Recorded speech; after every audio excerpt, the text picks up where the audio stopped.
Alors bonjour à tous, merci d'être connectés et comme je le dis sur cette page, nous parlons de l'éducation, de la politique et du développement de notre continent, en particulier la partie francophone du continent africain.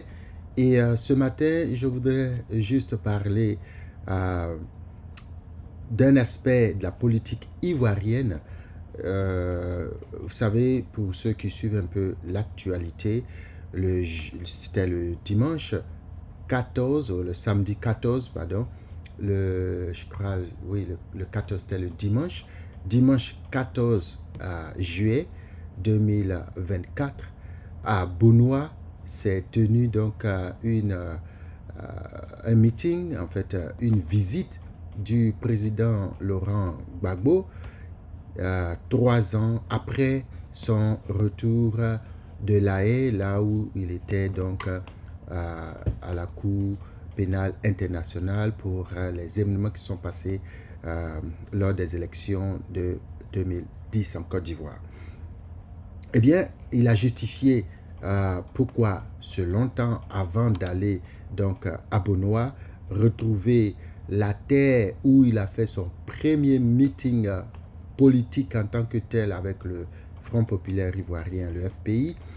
Et il a longuement expliqué cela, justifiant que les gens à l'Ouest, à Dioké notamment, avaient subi tellement de situations graves et dramatiques durant la crise post-électorale de 2010 qu'il a dû se préparer à aller les saluer avant de venir à Benoît. Ce qui est normal quand vous arrivez quelque part dans un village, la famille la plus endeuillée, la plus attristée, normalement doit recevoir vos compassions en premier.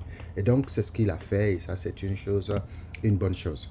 Eh bien, dans son discours, il a parlé de beaucoup de choses. En tout cas, pour ce que j'ai écouté, il n'a pas cité le nom de ses anciens camarades, mais il a plutôt invité tous ceux, donc je le cite, hein, tous ceux qui veulent que, en fait, je le cite pas vraiment textuellement, mais je le paraphrase, tous ceux qui veulent que en 2025, le gouvernement actuel ne soit plus là, il les appelle au rassemblement. Il les appelle à venir. Il a dit ses bras sont grandement ouverts et qu'il est prêt à les accueillir.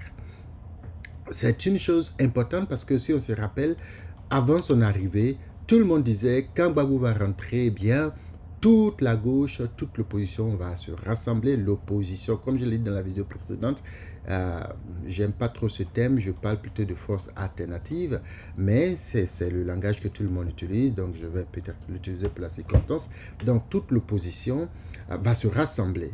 Eh bien, c'est exactement le contraire qu'on a vu à son arrivée dès l'aéroport avec l'émiettement de tous ceux qui étaient autour de lui, à commencer par son ancienne épouse Simone Eve Gbagbo, avec Pascal Affi-N'Guessan, avec plus tard on l'a vu de façon très chose, jusqu'à présent avec Blé Goudé, et bien avant cela avec Mamadou Koulibaly. Donc on se disait que son retour allait les rassembler. Eh bien, on a vu exactement le contraire et ça a vraiment attristé beaucoup d'hommes qui ont commencé à se dire, faut-il encore croire en Laurent Gbagbo?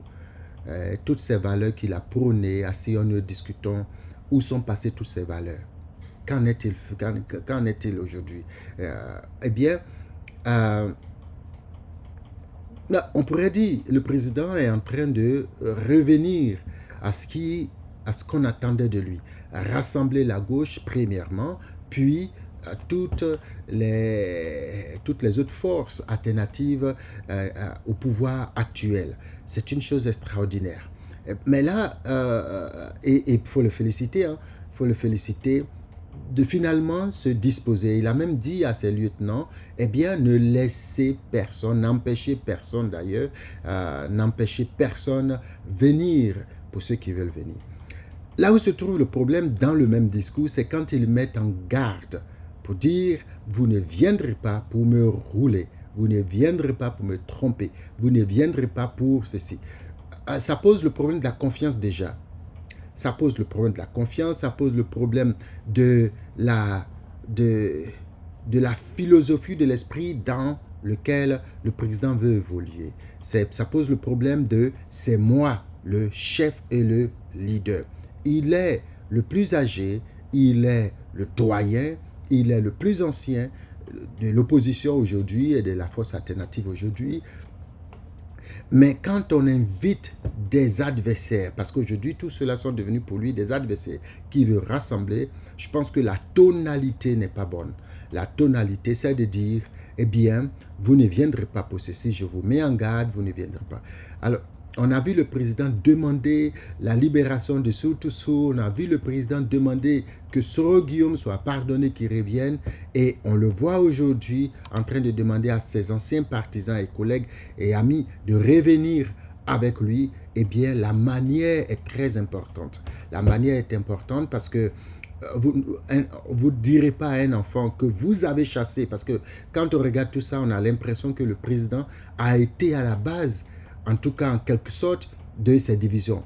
Pourquoi je dis à la base, non pas qu'il soit, que la faute lui incombe, les enfants, tous ceux qui sont autour de lui, sont considérés comme ses enfants. Que ce soit Mamadou Koulibaly, Simone Veil Gbagbo, même si elle était son épouse, Charles Blé Goudé, Pascal Affi N'Guessan, tous ceux-là sont comme ses enfants. Et quand un enfant fait une faute, au lieu de le repousser, au lieu de le chasser loin de soi, eh bien, il faut l'amener et puis lui donner des conseils, mais ça n'a pas été fait. C'est pour cela que je parle de sa responsabilité. Hein.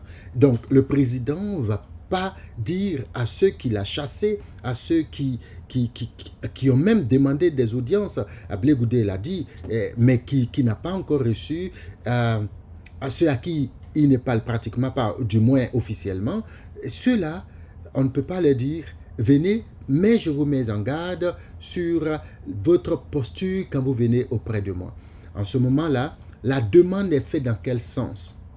Est-ce que c'est une demande sincère? Est-ce que c'est vrai ce que vous voulez vraiment obtenir? Est-ce que l'appel au rassemblement est sincère et vrai? Et ça pose un véritable problème. Et je pense que le président devrait être le vrai père. Le père qui, quand les enfants, même si du fait de sa réaction, les enfants se sont éloignés un tant soit peu, le père doit être en mesure de les rassembler, de les inviter, de les envoyer. Et souvent même d'aller les chercher. Et c'est là que je vais intervenir pour demander au président, eh bien, si mon message, je ne sais pas combien de personnes vont l'écouter, mais en tout cas, ce que je crois, c'est que l'initiative de l'action, pas de l'invitation comme parole, mais de l'action doit venir du président.